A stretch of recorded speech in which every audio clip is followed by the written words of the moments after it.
Hello, and welcome to Speak Honest. I am your host and certified relationship coach, Jennifer Noble. It has been my passion for over a decade to help women like you heal what's been holding you back from having the relationships you deserve. Are you struggling with a relationship where you can't seem to voice your emotions, needs, and boundaries without having it blow up in your face?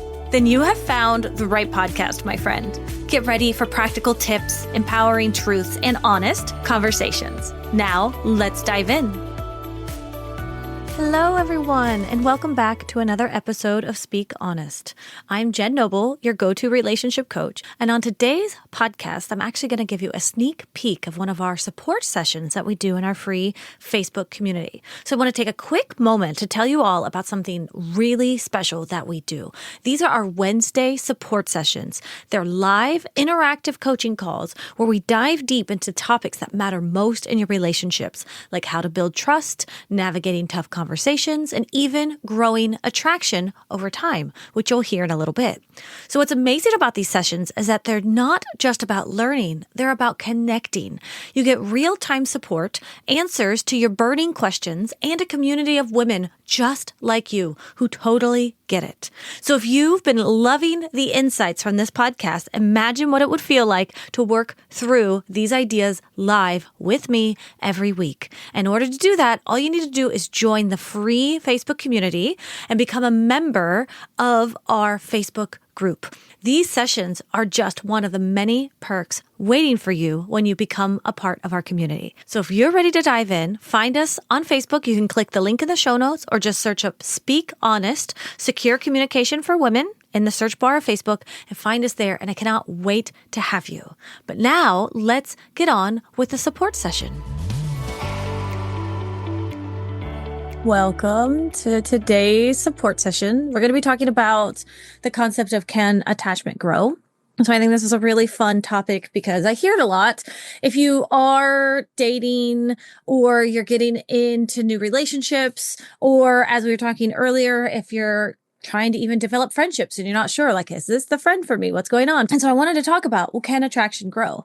Like, what do we actually need in order for this to happen? And so the way this is going to work for today's session, I think all of you are familiar with this, but we'll go through a little bit of a lesson in the beginning, and then we'll have a Q&A at the end. And so if you have any questions right now, or you would like to have a little bit of coaching, I can spend about 5 or 10 minutes with you. Go ahead and let me know in the chat right now, or raise your virtual hand and I'll do first come, first serve, or we'll just explore questions at the end. So either which way is fine with me. But here's the thing I want to talk about today, because a lot of what we've been told about attraction is actually based on myths. You know, those big Hollywood movie, TV, romance novels that are there to sell us on the idea of instant sparks and butterflies.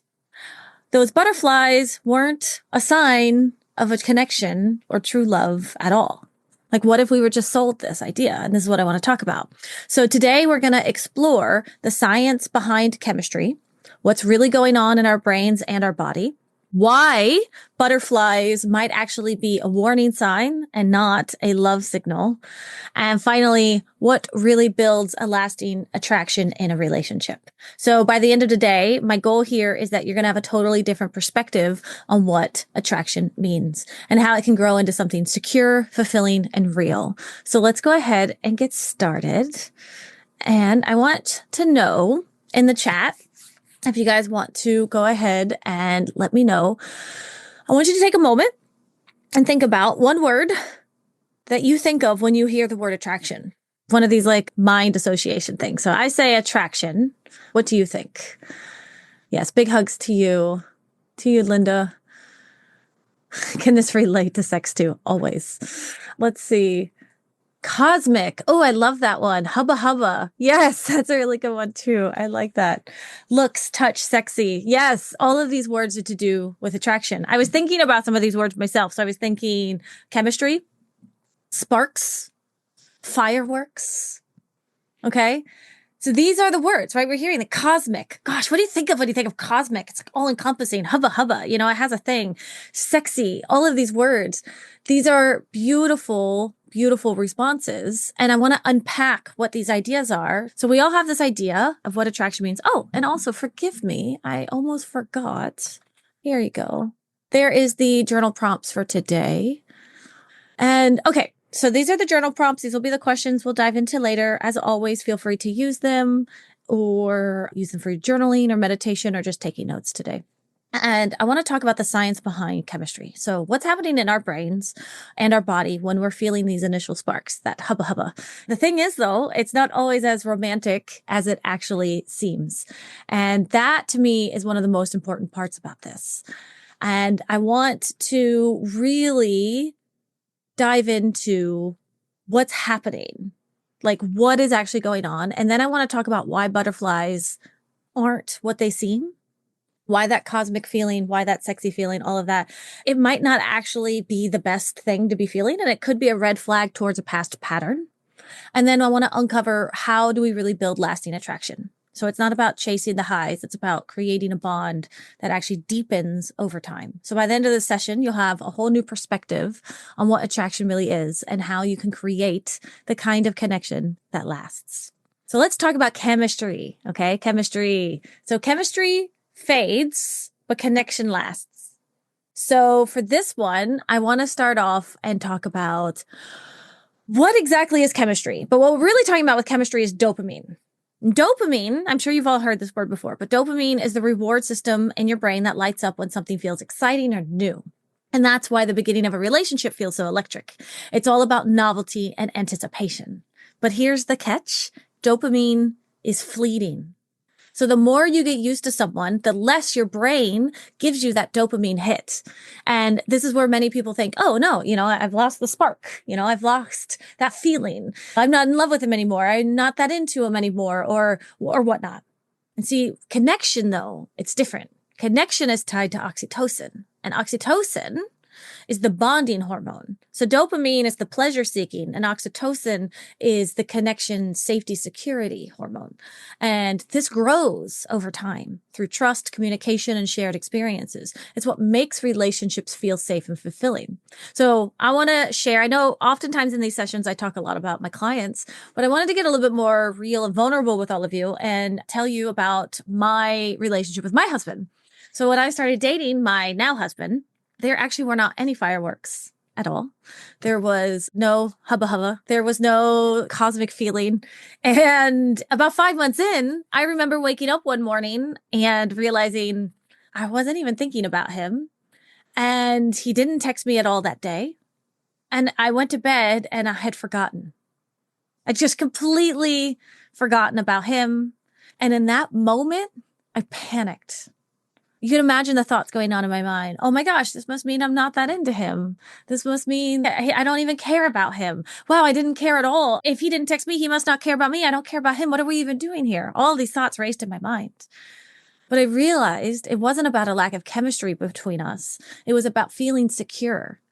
See, this was the first time in my life I didn't need constant contact or reassurance with someone. And that's the difference. Dopamine craves reassurance, but oxytocin thrives on security.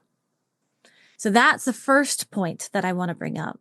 And the second point I want to talk is about butterflies. That fluttery, can't think straight feeling, and it's often glamorized and the ultimate sign of attraction. But what if I told you that butterflies are a trauma response? So here's the science behind that. When you feel those butterflies in your system, your nervous system is recognizing something familiar. And if you've had patterns of unhealthy relationships, those butterflies might actually be a red flag. It's your body saying, hey, hello, we've been here before. Do you sense this? So when I was dating in the past, I chased that butterfly feeling. In fact, that's just what I thought attraction was. I thought love was this butterfly feeling. And if I didn't have it, then, okay, I must not be into him. But guess what? Those relationships, they all seem to end the same way. Interesting how that worked. Which was very badly. See, with my husband now, I don't have those same butterflies, not the same ones. They're different. And at first I thought, as I was talking about, that meant that there was something wrong, that I wasn't into him. But I learned that secure love feels different. It's calm. It's steady. It's safe. It's not about the chaos or chasing the high or trying to earn my love with him or trying to do the right thing or say the right thing or text the right way. And this is a good thing. So the next part of this is I want to talk about how chemistry can actually fade and butterflies are unreliable. So what actually builds attraction? So what actually is this? What are we doing here then? See, attraction grows when you feel safe, seen, and respected in a relationship. It's about building trust through emotional safety, knowing your partner hears you, supports you, and values you. So over time, the trust creates a bond, and that bond deepens your attraction. So my husband, with the attraction, it wasn't instant. He wasn't my type. I wasn't really that into him. I didn't know really what I was doing. But in that moment when I was growing and healing, he made me laugh and he was safe and he made me smile. And he was very kind and our communication was amazing and our intellect is just off the charts. And I just had so much fun with him. But that attraction, that thing that I think is attraction wasn't there. And yet it grew as we built trust, as we built shared experiences, as we had ruptures and repairs, which built our resilience, as we continued to communicate openly. One day, I realized I didn't just love him. I was deeply attracted to him in a way that felt steady and lasting. And this was brand new. And the truth is, real attraction isn't about chasing a spark. It's about nurturing a bond that grows stronger every day. So let's go ahead and recap so far what we covered so we can get to questions about this. So first and foremost, what did we learn? Chemistry fades. Long-term relationships, if you were like, oh my God, in those first 2 to 4 years of our relationship, we were so in love. Everything was so great. It just feels like we're not in love anymore, Jen. It just feels like it's not like it used to be. Good. It's not supposed to be. Chemistry fades. Connection lasts. Chemistry is tied to what? Which hormone again? Dopamine. It's fleeting. It's unreliable. It's chasing a hit. It's gambling and sugar and alcohol. This is what releases dopamine. It's what people call NRE, the new relationship energy. It's the same stuff. It's so, so great. But real connection, real lasting connection is built on oxytocin. Oxytocin is the bonding hormone. It's what gets released when you have a baby and you're birthing or you're breastfeeding. And why is that? It's because it bonds you, it connects you, and it grows over time. And secondly, remember, butterflies are a trauma response. So those fluttery feelings where, oh my God, you can't stop thinking about him all day, every day, and you want to text him, and why hasn't he texted you back yet? And I hear this all the time. First thing I think of in the morning, the last thing I think about at night. Whenever I hear someone say that, I immediately start seeing red flags going off that your attachment system is on active. Okay. It's activated. So this is what we want to see, that those butterflies, we can work with them. Don't get me wrong. And they're fun. So I can always work with anything, but they're often your body recognizing familiar and sometimes unhealthy patterns. Whereas secure love will feel calm. And I know this is going to sound weird, but it feels like sometimes you just forget about them. It's actually quite a healthy thing. It's really okay. And lastly, real attraction grows through connection and communication. So when you feel safe, seen, and respected, that bond that the two of you have, it deepens. Attraction is a byproduct of emotional safety and trust, not just instant sparks. And this new perspective on attraction isn't just about changing how you think. It's about empowering you to build the kind of relationship that you truly deserve. Okay. So now let's end on a few of some reflection questions, which I do have in the journal prompts. First and foremost, I want us to think about what beliefs about attraction do we need to change or rethink? Think about some ideas about love and attraction, some of the words I had you think about ahead of time. Where do they come from? Where did you learn them? Are they truly serving you? Just start thinking about it. And next, how can you focus on building connection rather than chasing chemistry? Consider ways where you can prioritize deeper conversations, trust, shared experiences, anything like that. That's where we're going to really start building that long-lasting connection that we're looking for.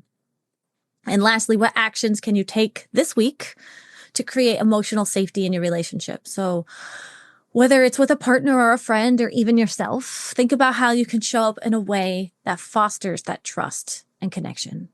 Now, these prompts are just a way for you to deepen your understanding of today's session. Feel free, we can talk about them in the Q&A. Use them later on when you're journaling, use them to take notes, and they might even reveal some surprising insights about yourself. I hope that you were able to get as much out of that support session as the ladies did during the session. It was absolutely amazing. The questions that they asked afterwards were fantastic. In fact, if you want to check them out, when you jump into the Facebook group, there will be a post there and you can ask for the full replay. They're only for the members, so I keep it locked down on YouTube, but you can ask for it at any time.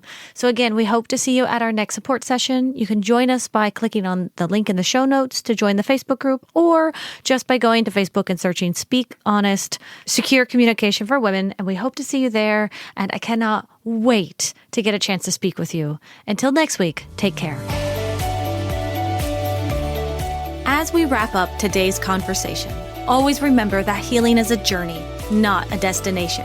And it is an honor to be a part of your healing journey. If you want to dig deeper into the topics we covered today, be sure to head over to our show notes where you can find all of the valuable information mentioned in today's episode right there. And please remember to rate, review, and subscribe if you enjoyed today's podcast. Your feedback means the world to us and helps others discover our podcast. Until next time, remember to speak up and speak honest.